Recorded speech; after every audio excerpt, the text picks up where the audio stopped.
राधे राधे दोस्तों। पूजा वार्ष्णेय पारिवारिक कहानियों में आपका स्वागत है।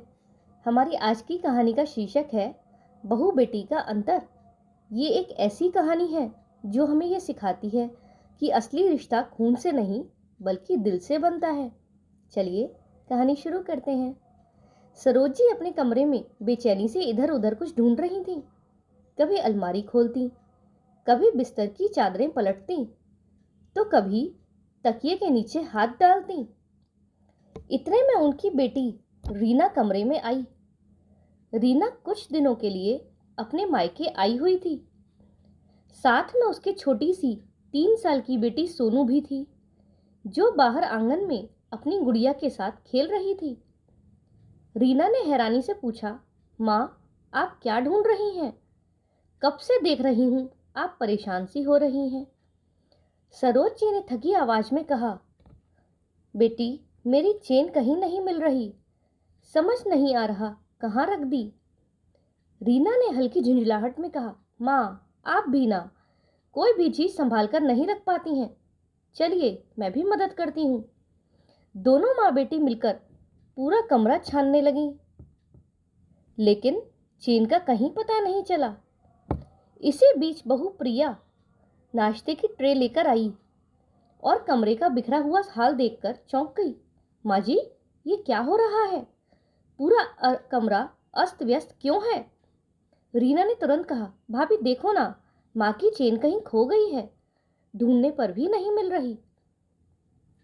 प्रिया बोली, अरे, चेन खुद थोड़े ही उड़ जाएगी, कहीं रखकर भूल गई होंगी। चलिए पहले गर्मा गर्म नाश्ता कर लीजिए, तब तक मैं भी देख लेती हूँ। लेकिन बहुत देर तक ढूंढने के बावजूद चेन नहीं मिली। अब सरोज जी की आंखों में बेचैनी और आंसू दोनों ही साफ झलक रहे थे। ये चेन मेरी सास की आखिरी निशानी है, अगर तुम्हारे पापा को पता चला तो उन्हें बहुत दुख होगा। कहते कहते उनकी आवाज कांपने लगी। प्रिया ने पास बैठकर उनका हाथ थामा और बोली, माँ जी, आप चिंता मत कीजिए, चेन यहीं कहीं होगी, मिल जाएगी। ऐसा कहकर प्रिया कमरे से बाहर निकल गई। तभी रीना ने धीमे स्वर में माँ से कहा, माँ, एक बात कहूँ, कहीं भाभी ने तो चेन नहीं ली? आपको याद है ना, उन्हें ये चेन कितनी पसंद है। ये सुनकर सरोज जी का चेहरा बदल गया। उन्होंने गुस्से में कहा, रीना, जबान संभाल, तू अपनी भाभी पर इल्जाम लगा रही है।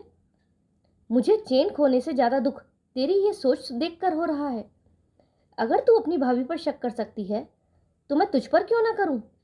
वैसे भी चेन तो तुझे भी बहुत पसंद है। माँ की बात सुनकर रीना चुप हो गई। उसे महसूस हुआ कि माँ ने हमेशा भाभी और उसके बीच कभी भी भेदभाव नहीं किया। यही वजह थी कि उसके मन में हमेशा जलन रहती थी। उधर कमरे के बाहर खड़ी प्रिया सब कुछ सुन चुकी थी। उसकी आंखों में आंसू आ गए।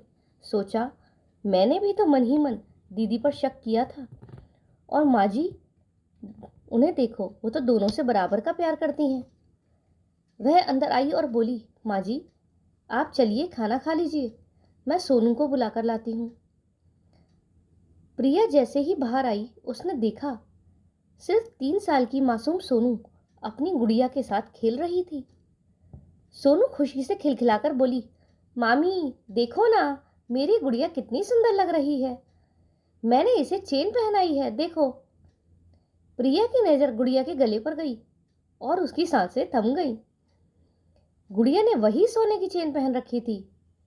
प्रिया ने राहत की सांस ली, सोनू को गोद में उठाया और मुस्कुराते हुए बोले, अरे शरारती, माँ जी की चेन से गुड़िया को दुल्हन बना दिया।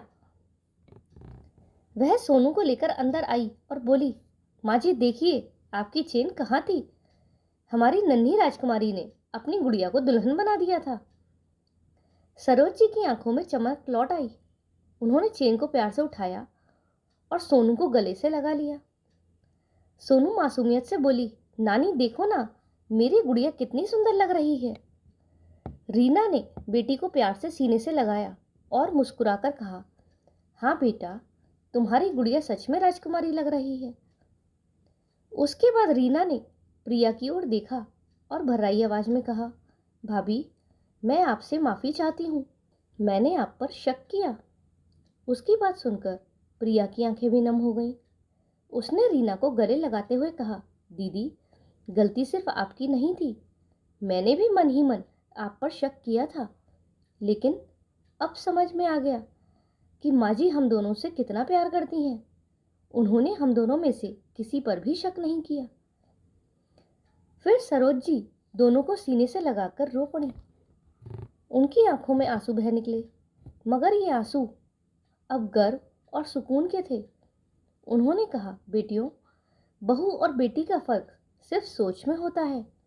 दिल से निभाए गए रिश्ते हमेशा बराबर होते हैं। तो दोस्तों, अगर आपको ये कहानी असद अच्छी लगी हो तो वीडियो को लाइक करें और चैनल पर नए हो तो चैनल को सब्सक्राइब करें। हमारे साथ अंत तक बने रहने के लिए धन्यवाद। जय श्री राधे।